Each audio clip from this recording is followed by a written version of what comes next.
Today I have a tough challenge. Number one, if you had mac and cheese, I got to try to keep you awake. And it's a very informed group, so I got to try to say something interesting, which is difficult when my remarks have to be cleared by all sorts of bureaucrats in the government. But I'll try to say something. I'll probably wander a little bit from my remarks, and I make my staff nervous, but try to say something interesting, provocative. But I also I've just cut about half of my speech out today, and so I'd rather talk about, listen to you and what your concerns are and answer some of your questions. But what I wanted to do today is sort of review where we are in the past year in regards to the new defense strategy. And as most of you know, the Secretary of Defense, Leon Panetta, published a defense strategy in January of 2012. That's about a year ago. And I just wanted to highlight a few points that were mentioned then and kind of check in on how we're doing on that defense strategy only a year into it. And in the first paragraph and the first mission of that defense strategy, there's some key terminology in there that applies to what we do in the business and special operations. First of all, in that first paragraph, he says, our CT efforts will be more widely distributed, and obviously he's referring to the past period of 10 years of the war in Iraq and Afghanistan, more widely distributed and characterized by a mix of direct action, kinetic action, and security force assistance. That's one point. The second, he says, we'll continue to build and sustain tailored capabilities appropriate for counterterrorism and irregular warfare. And a third point that comes down later, they talk about developing innovative, low-cost, and small footprint approaches to achieve our security objectives. So this, of course, in that strategy, they also talked about a pivot to Asia, about the importance of cyber terrorism and other things. But I wanted to focus on those aspects that apply to counterterrorism and SOF, because it was very predominant place within the strategy, and it will be in the months and years ahead.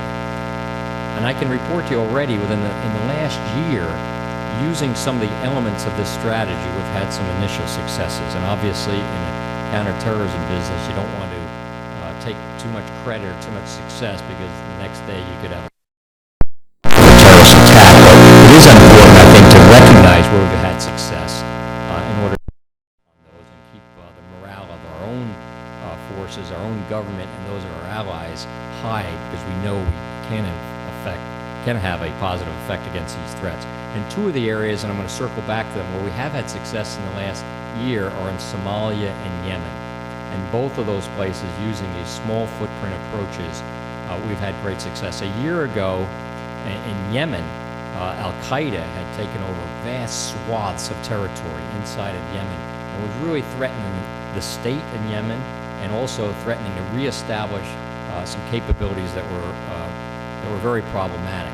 And over the past year, we've made great progress in Yemen. The government in Yemen has really stepped up. We've supported them.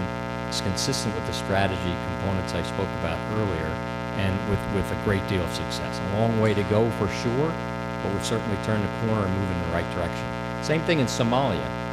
Al-Shabaab and their associates that, again, take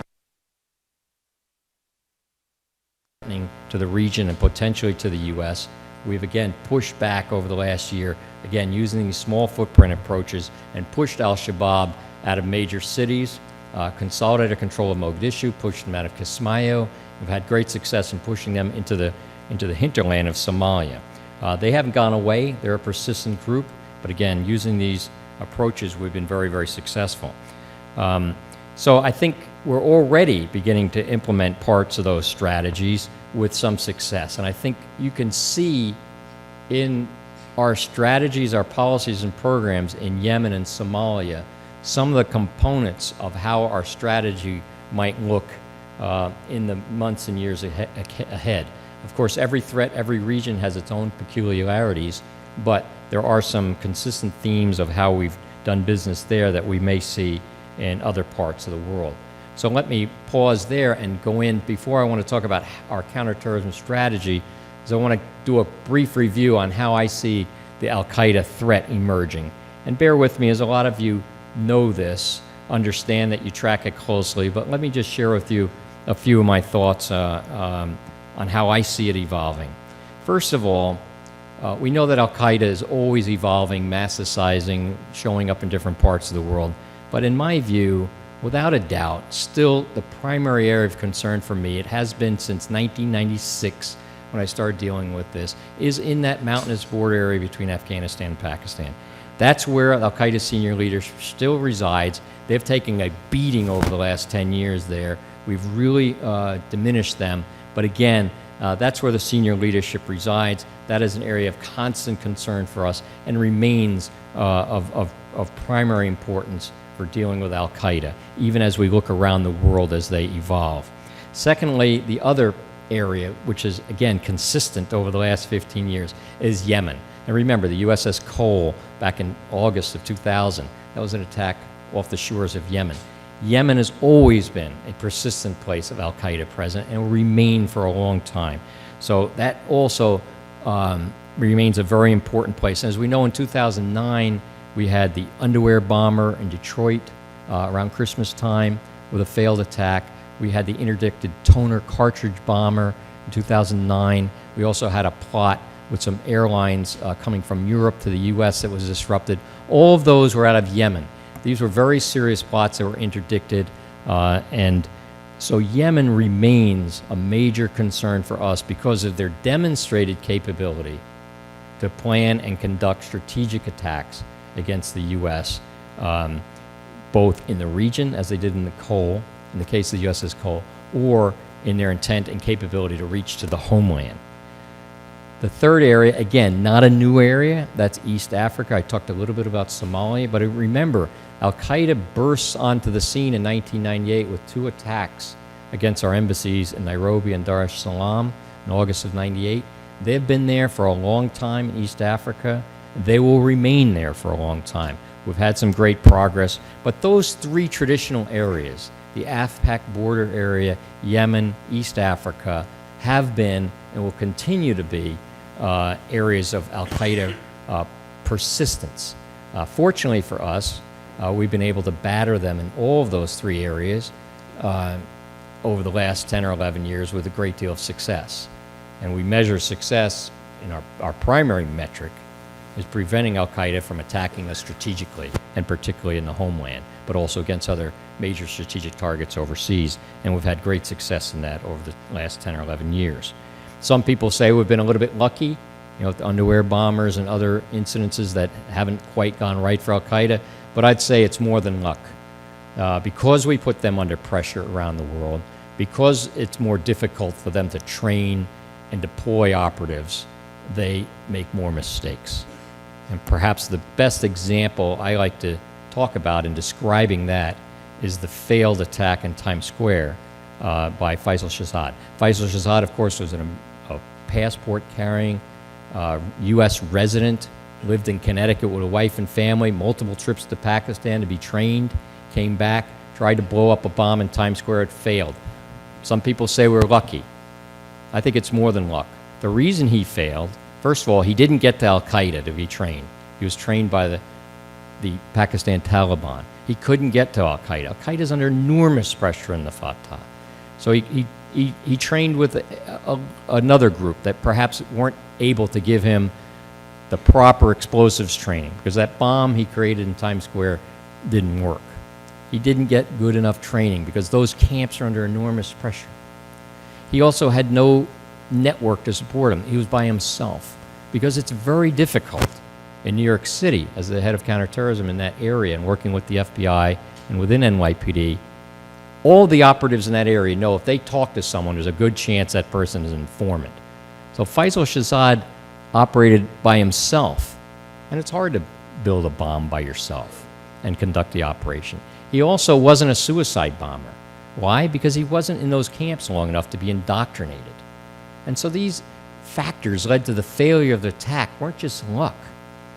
They're a result of the enormous pressure put on the organization that prevents them from planning, training, and launching skilled operatives that are capable of, for instance, like Mohammed Atta organizing the 9/11 attacks, or Mohammed Siddiqui Khan the leader of the London attacks in 2005.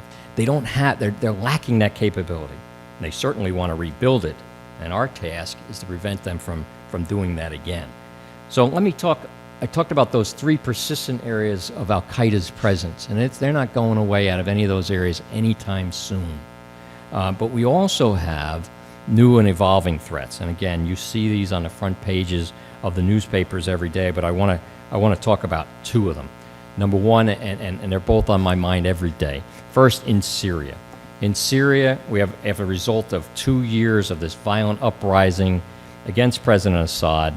Al-Qaeda groups, particularly the al-Nusra Front, is very well ensconced in that operation to try to rid Assad from Syria.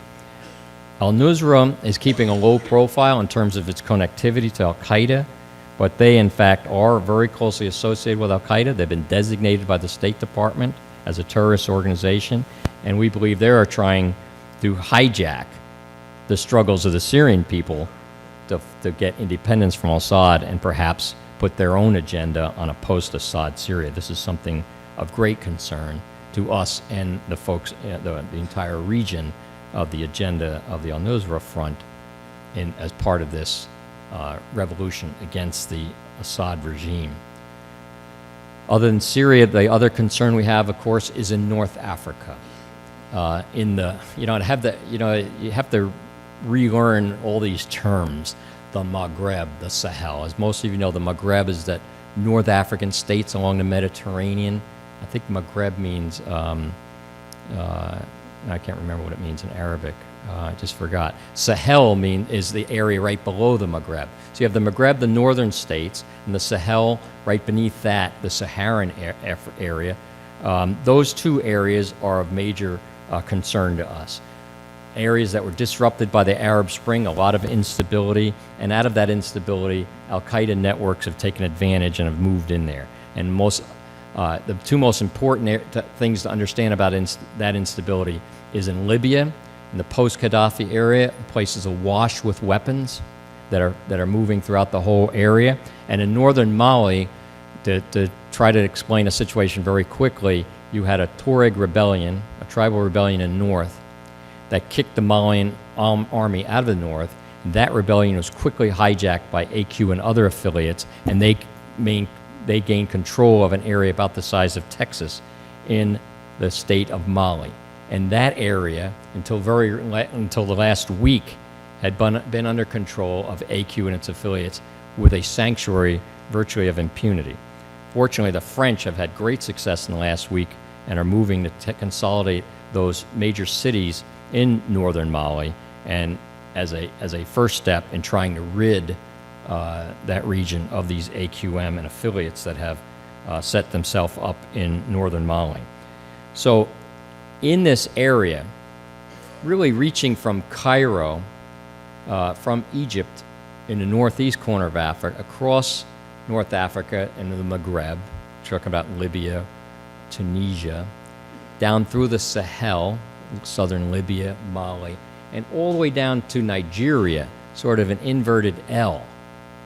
That area in North Africa is becoming awash with different AQ groups and affiliates. So you'll hear new names from all the way from Syria, actually, but also the Muhammad Jamal group in Egypt, Ansar al-Sharia, which is in Libya and Tunisia, the Tujwa or Moujwa, the French acronym. This is a group that's primarily located in Gao. Well, they were anyhow. And then you have the Ansar al-Din, which is a group in Kidal in Mali, and AQIM in Timbuktu. So you have different groups in Mali. And then, of course, all the way down in Nigeria with the Boko Haram. All of these groups share the similar al-Qaeda narrative. They're connected in various ways, independent in many ways, focused on local issues, but there is a connectivity that is of major concern to us. In many ways, al-Qaeda is seeking to rebrand themselves and diversify into Africa because they're able to find in those ungoverned space the sanctuary that they need in order to become strategic.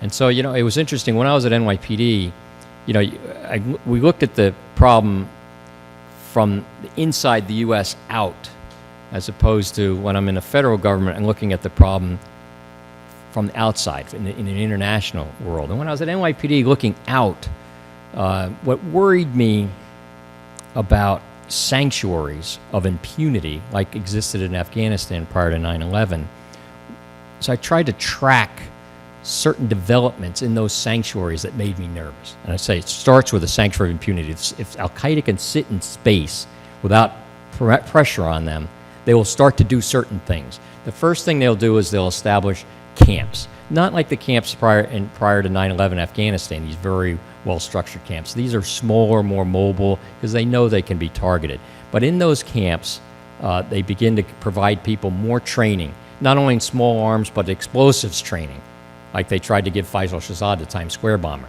But it's hard to give explosives training to an operative in London or Germany or in the U.S. They got to go to one of these camps where they can actually blow stuff up.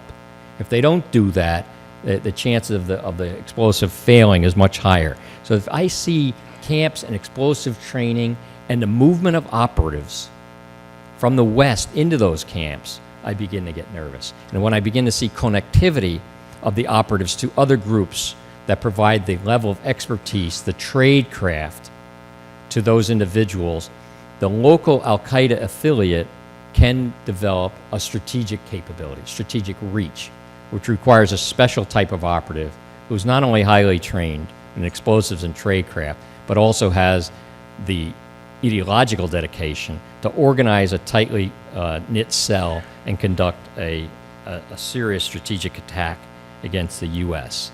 So those are the types of things that we look for in these areas that normally begin with a local agenda, but over time you'll see when those conditions exist, the development of strategic capability of a terrorist organization. So in sum, on the threat, we see those three traditional areas. We're pounding them, having success, but they're persistent. We have new areas in Syria, a very unstable situation, ungoverned space, the Al-Nusra Front moving in, and in North Africa, reaching across virtually the whole northern part of the continent, a myriad of groups that are becoming very problematic with a combination of ungoverned space, terrorist groups, weapons, and also funding derived from narcotics trafficking, kidnapping for ransom, and other fundraising activities they do around the world. So you begin to see some lethal combination of factors in that area that obviously sparked the French a concern when those groups started moving south to Bamako. They quickly reacted and are now pushing Al-Qaeda back on its heels with some success. But that will be a short-term success. Over the longer term, and the French know this, it's going to take a while to get in there and root out all these cells and operatives. And that's going to be a longer term. But the fact that they have taken back those river cities in Mali of Timbuktu and Gao, next will be Kidal, which is not a river city. That's further north of Gao. That's a major and significant and important progress that the French have achieved over the last few days, and we applaud them for that. And we're trying to support them in many ways. So let me, after these remarks on the threat, let me talk about the strategy. And I can't talk about the full U.S. government strategy, nor even the full defense strategy, but I just want to go back to the defense strategy. We talked about a mix of direct action and security force assistance. And I'm going to talk mostly about the security force assistance. On direct action, as all you know, it's difficult to talk about those types of programs in an unclassified setting, but I would say that the President, his counterterrorism advisor, John Brennan, and even our former legal advisor, Jay Johnson, have spoken openly about the use of precision aerial strikes as part of our C strategy. And they've talked about our processes and how we do this, the guidelines that we use to decide when we do that. And some of those discussions have been made in the public forum, and I can direct you to those. I can't really say much more about it than that, other than to say that in the long term, we recognize that we can't solely rely on precision strikes to defeat enemy networks and foster the kind of stability we need in these regions for the long-term solutions to dry up al-Qaeda networks. And in that regard, our longer-term strategies require that other component of the strategy, which the term is security force assistance, which is basically aiding our friends and partners and allies. And of course, Special Operations Forces have a major role in that task, as they do in the direct action. They also have a major role in the security force assistance. And for security force assistance, I want to put those, for purpose of discussion today, in two major clumps of activity, two major buckets of activity. The first has to do with denying space and sanctuary. I talked about that and the importance of that in the threat analysis. We have to deny them sanctuary of impunity. And that's one group of activity. The second has to do more with specialized CT units. And in that regard, I'm mainly thinking about direct action mission units for the host country, border control units, and other units that do discrete activities as part of a counterterrorism strategy. So one is more of a conventional general purpose function of controlling space, and the other is discrete. And we in SOF, these are both important elements of the security force assistance paradigm, and SOF has an important role in both. Oftentimes, we think of SOF, and Admiral McCraven has dedicated a great amount of his effort to building the international SOF network, and this is extremely important, and I'm sure he spoke about that today as a component of our strategy. It's at the bedrock of it. But we also need to remind ourselves that SOF, from its creation back in the 50s and well into the 60s through Vietnam and 70s, 80s, and 90s, many of the SOF activities were involved in training, advising, assistance, general purpose forces or irregular forces in the host countries where we operated with. And that will remain an important role for SOF, not only involving direct-to-direct with their SOF, but also with the broader general purpose forces. And that's particularly important when we talk about denying space. Now, denying space or sanctuary to a terrorist requires, in most places, the combination of conventional forces to control cities or vast areas, coupled with SOF that do direct action and other types of missions. It's a combination. The Special Operations Forces can help provide training, advice, and assistance to a conventional force. When I was in El Salvador as a captain, I was the advisor to an infantry brigade, a counterinsurgency brigade. I was actually an infantry officer at the time, but also an 18 SF guy. And, so my role was to train infantry units to conduct counterinsurgency operation in the zone I was at. That is an SF mission, to deny space to the insurgents in that zone. I also trained direct action units within that brigade that would conduct precise missions, raids, ambushes, long-range reconnaissance, etc., to supplement the broader strategy of maintaining control of ground. So we will do both of those types of missions, and I think it's important for us to understand that in looking again, remember I said think about Somalia.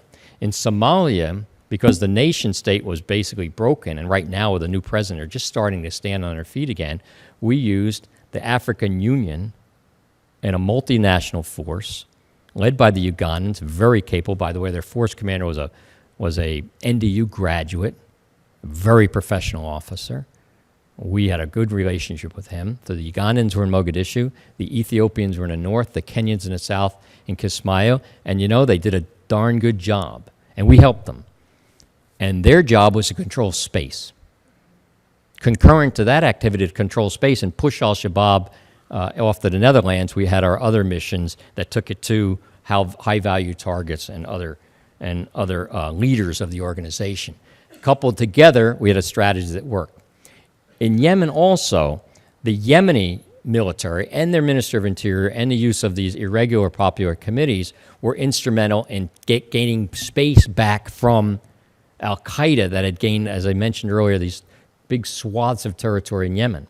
coupled with other direct action missions, you again find success in Yemen. So again, it's a combination, as the defense strategy says, a combination of direct action and security force assistance to achieve our counterterrorism goals. And we've been successful in those, and we'll look for that combination of strategies and programs as we look at these other areas and as they evolve to do both of those. And SOF has a history of doing both.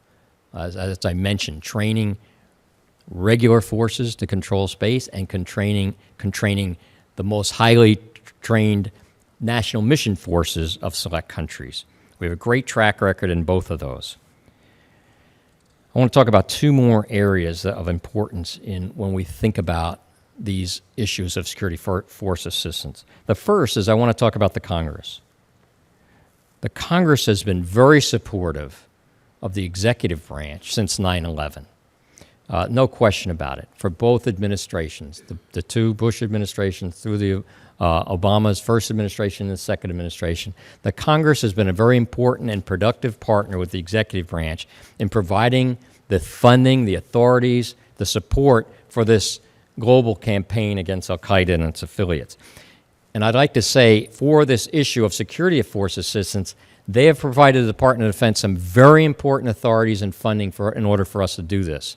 The Section 1206 authority, $350 million a year for counterterrorism support to our allies and friends around the world, is an extremely important authority and funding stream for this effort, and will be increasingly important for SOF in the future.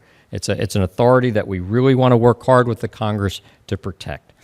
There's another Section 1207 authority, which has provided significant funding to the Yemenis and to the East African missions. That's also been very important to strengthen our partners there to push back on the al-Qaeda threat. There's other authorities, both in counter-narcotics, which also have implications for counterterrorism, and authorities also involved in counterterrorism.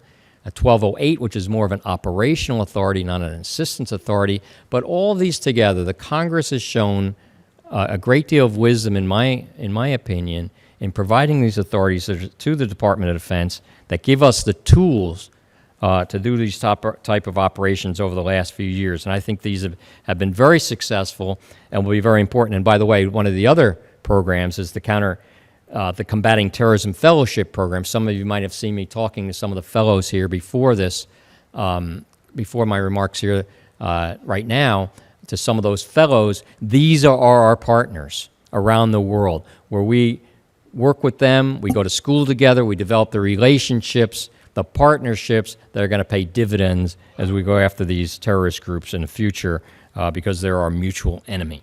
So I think the congressional partnership has been and will continue to be an important partnership for DoD, and I think it's something that we should talk about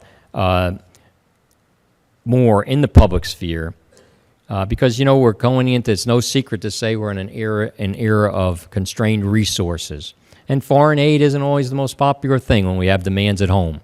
But I can say this type of assistance has been important for our national security interests and one that we should protect. It also puts more pressure on our SOF forces.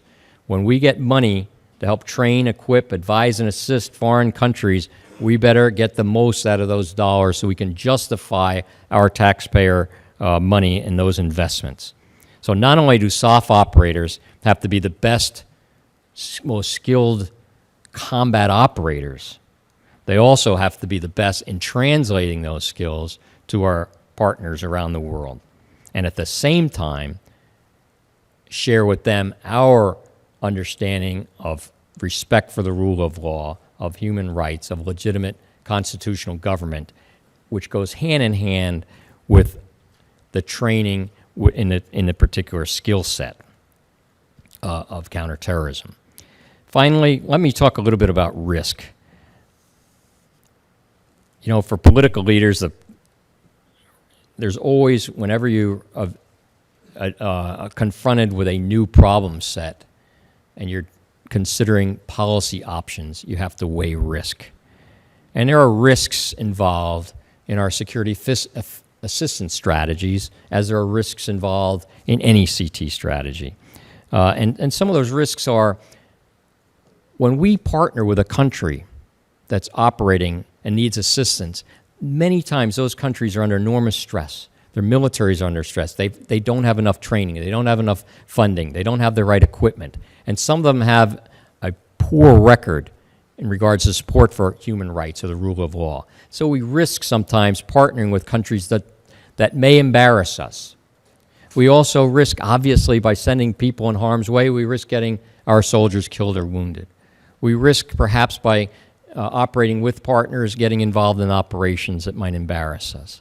So there are risks. There are risks that we get in. First of all, there's a risk when we engage in a situation we could make it worse, and you never want to do that. It's like the Hippocratic Oath. A doctor never wants to make its patients worse. So you never want to intervene in a place and make the situation worse.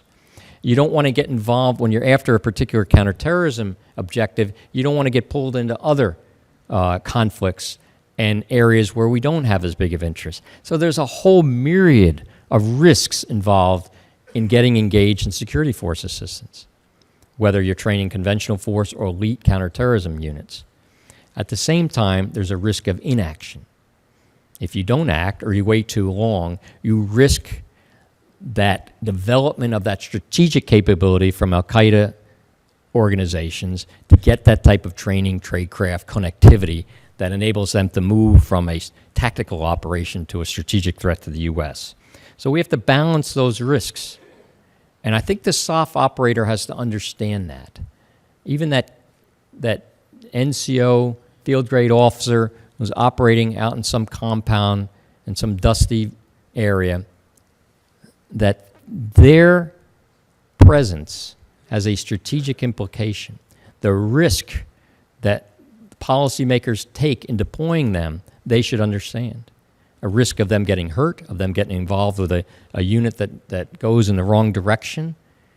And these are very, very important for our SOF operators to understand. They also have to understand that there's a risk in that we're just going to waste money. So they have to make sure that everything they do tries to get the most out of our partners. And I believe, quite frankly, that our SOF operators are up to this task.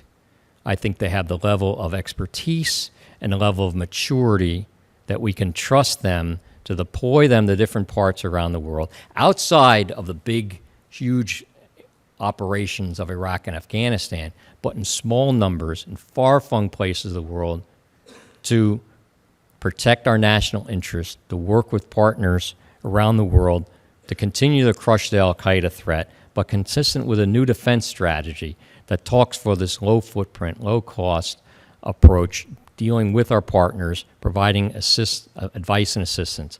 It's a classic SF role. It's an operation where the SEALs, the MARSOC, and other SOF operators are getting more involved, including AVSOC, getting involved in this security force assistance mission set, which I believe is very, very important for the future of SOF.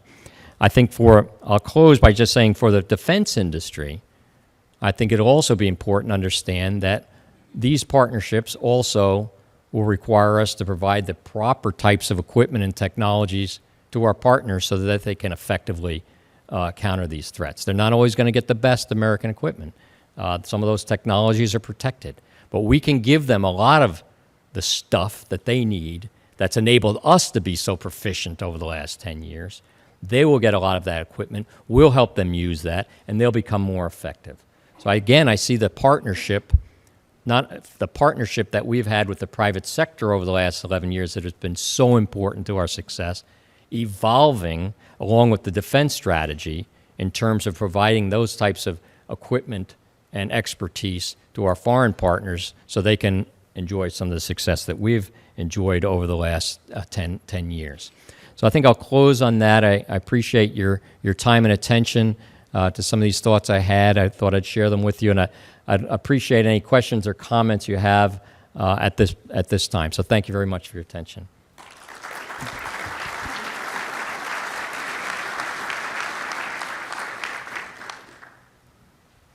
Questions, comments? Yes, sir. Dave Ahern Please, with sir. Special Operations Technology.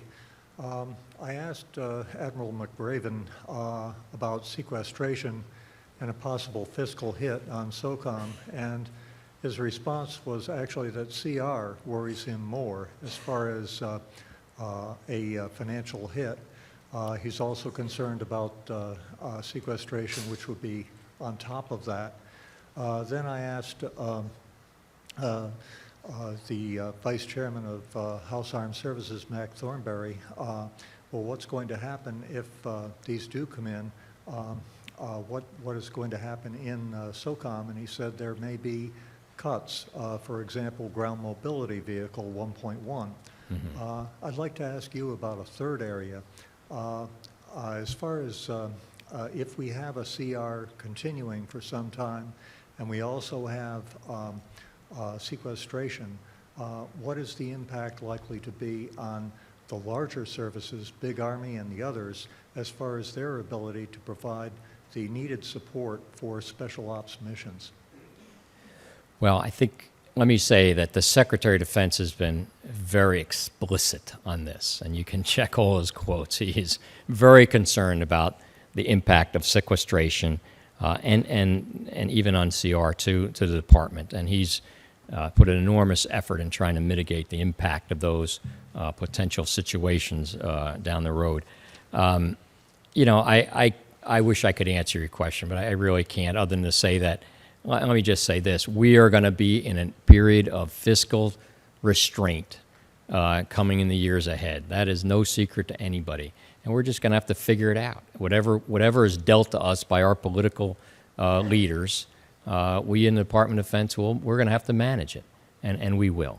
But there's no question about it. It's going to impact, these cuts are going to impact across the services, and we'll just have to manage. But I can't predict exactly what's going to happen, so I don't want to hypothesize the exact impact because it's still in process right now. So I think that's about all I can say. But in the long term, you know, we're going to have to learn to do more with less, and that regardless of what happens with the sequestration or CR, that's the reality, and we'll do it. And actually, the defense strategy refers to that, low-cost solutions. And I'm confident we're going to find a way to do it. Thank you, sir. Thanks. Hi, Mike. I'm Pat Host with Defense Daily. You just touched on the role the defense industry will play for you guys in the future. Are there any specific weapons programs or equipment programs that will be vital to future SOF efforts? And any ones that you might want to look to protect in case we do have these budget cuts coming up? Yeah, I think I'll just give you some broad areas where I think the technologies have been the game changers for us. The first is obviously in ISR, and not just the aerial platforms, but all intelligence collection, whether it be aerial collection, ground SIGINT collection, and actually technologies that help us manage and fuse intelligence. That whole cluster of technologies that support that aspect of the counterterrorism, I think is enormously important. We see every day in our community new technologies that come that enhance our ability to do this more effectively. And I think that this is still an area, as some of these technologies are shared with our partners, some won't be, some will be. I think that's in the intelligence, and again, mainly when people talk about ISR, they're talking about aerial platforms. But I look more broadly at the intelligence platforms, air, ground, sea-based, and how important they are to identify terrorists so that we can target our effort to get after them. In addition, I'd say the other area, and I talked a little bit about this to the fellows, the issue, it's also related to intelligence, but it's about border control. And border controls, there are, again, lots of technologies for the physical control of borders, you know, things that we can see and detect along borders. I think those are going to be increasingly important.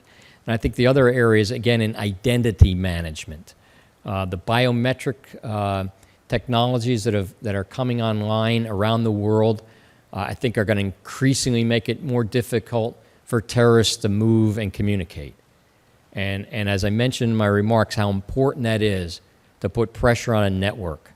If we can continue to put pressure on a network and make it more difficult for them to move, and more difficult for them to communicate, it diminishes their strategic capability. It diminishes for them to organize large attacks, and it diminishes their ability to conduct multiple sustained attacks. And so those are two of the major areas that I say the most potential continues to be both for supporting the U.S. and our partners as they begin to bring these technologies online to the fight. Thanks. In regards to your discussion on risk, my name is Doug Brooks. I'm until recently with International Stability Operations Association. But in regards to your comments on risk and I wonder if you could go a bit more in depth into the case of Mali, where we did have some military troops that had significant training from the United States and their leadership as well, and what perhaps we could have done better in that case. What we could have done better in Mali? I would guess, or what you would say in the future we should, how we can correct that. Let me just say this about Mali. What we hope to do in Mali, we've been pretty clear about it. We would like to see in Mali, like we saw in Somalia, like we saw in Yemen, we like to see the local forces take the lead. We want to see an African-led effort to counter AQIM. We want to see the locals manage their security problems. That is really the preferred solution everywhere we are, including in Afghanistan now. We're looking to increasingly turn over the responsibility for those issues to the Afghan security forces. That's what we're trying to do in Yemen. That's what we did in Somalia. We have an African-led operation, and that's what we want to do in Mali. And the French obviously responded to a very fast-breaking situation of these AQIM and their affiliates moving south from the Niger River towards Bamako. The president of Mali asked for support. The French responded and quite frankly have done a magnificent job in the last week in blunting that attack, quickly moving to Timbuktu and Gao, and pushing AQM back up north. Again, I believe that the French also would like to go back to their policy, which was the same as ours, was to have this be an African-led response. And I think you'll see over time the French will try to turn that back over to an African-led operation in two areas. One is through this UN-authorized ECOWAS force called AFISMA, as a new acronym for you. New acronyms, ECOWAS, which is the West African Union, and AFISMA, which is the multilateral force that's being created and moved into Bamako as we speak. We'd like to see that become the lead in this operation over time. And that's going to require a lot of support. And there'll be a lot of skeptics about they won't be able to do it. And that's what a lot of people said about AMISOM in Somalia. I had some very senior partners tell me in some European capitals, the Kenyans will never get to Kismayo. They're not up to it. Well, they're there, and they did it. And we thought they could, and they did. We'll see how ECOWAS does, but we're confident that if we help them, and the international community helps them, that we'll get back to an African-led operation in Mali. And that's really the future. And that's what, again, talking about the security force assistance. We hope to support both DOD and the State Department, support the UN-authorized AFISMA operation so that they can get on with it. In the Malian army, we have restrictions because of the coup there, and we cannot have a relationship with the Malian army at this time. But the EU has signed up to help restructure and retrain the Malian army, and we hope at the same time bring it back online with democratic principles and get their political structures reset within the Malian army, and so that, again, the Malians can take responsibility for the sovereignty of their own country. This is going to take some time. So we have a French intervention now. We hope we see a AFISMA roll in behind them, and eventually the Malians take responsibility for their own security. And that's sort of where I think the international community is in great consensus for that's the approach we want to take. The Africans want to do that. The UN wants to do that. the French, the Europeans, and we want to see that progression. And so that will be the challenge, to make that work. Sir, Yes. One more? Anything? No? Great. if I'm next Oh, in wait. line, I guess. I'm sorry. Oh, here we are. Yes, sir. Sidney Friedberg, AWOL Defense. I'm media, so I will greedily push to the front of the queue. Let me ask, you mentioned that crucial balance between the indirect and the direct, the kinetic and the security force assistance. You know, if I read the recent history right, you know, often in Iraq and Afghanistan, SOF was really consumed with direct action, and the general purpose force took over, in the end, a lot of security force assistance because the problem was so enormous. Now it looks like, you know, if I understand this correctly, we're rebalancing that back perhaps to a more traditional mix, more even mix of SOF doing direct and indirect. You know, A, is that a fair analysis? B, how do you do that without getting back to some of the bad old days, the splits between, you know, CT is over here, the rest of the strategy is over here, SOF is over here, big armies over here, and never the twain shall meet, which, you know, we finally and very painfully got over in the last decade. First, let me say, I don't think it's accurate to describe the SOF role in Afghanistan as dominated by direct action and not involved in security force assistance. I think that's not true. In fact, the SOF had a very active and robust role in training Afghan SOF at Camp Moorhead, a very aggressive and broad program to do that, and one I think was extremely successful. Also, our partners, our NATO SOF partners, had a very important role in training the MOI units within the security forces of Afghanistan. So SOF did have a role in Afghanistan, a major role in training and advisory assistance to the Afghan security forces, as well as in the ALP program as well. SOF had a major role, again, in training and assisting those police as part of that, more of a training and advisory mission. And even in the direct action roles, we've seen over the last few years that the SOF forces much more involved in pushing the Afghans out in front, providing them the training and assistance so that they are out in front. So I don't think it was ever. I don't think it characterizes they were all in direct action. We weren't involved in security force assistance. I think we always were in a major way. It just may not have gotten the coverage.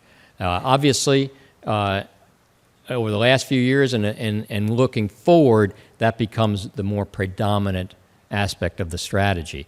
In terms of the conventional force, I think we made huge progress, SOF and the conventional force in Afghanistan, and sorting out those roles and missions. And I think that bodes well for the future.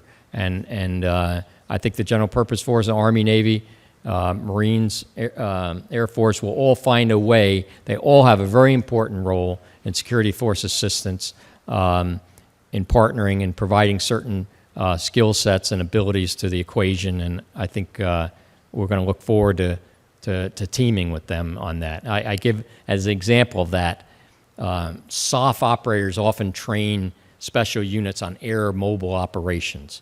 We train them how to plan for and conduct sophisticated air mobile operations. But pilot training, who's going to train a pilot? The SOF doesn't want to train pilots. That's something that Fort Rucker can do, or our Air Force can do to train fixed-wing pilots. So there's a role, there's a division of labor, and that's just one example, where in the general purpose forces play a very important role in providing a more comprehensive solution set to our partners and get to the right answer. So I think a lot of that, it's ancient history, those types of issues you described. Hopefully we won't go back to that, and we'll be able to sort out the roles and missions of all the services and contributing to the defense strategy. Thanks. Is that it? Sam, thanks. Thanks again for your attention. I appreciate it. Thank you. Thanks.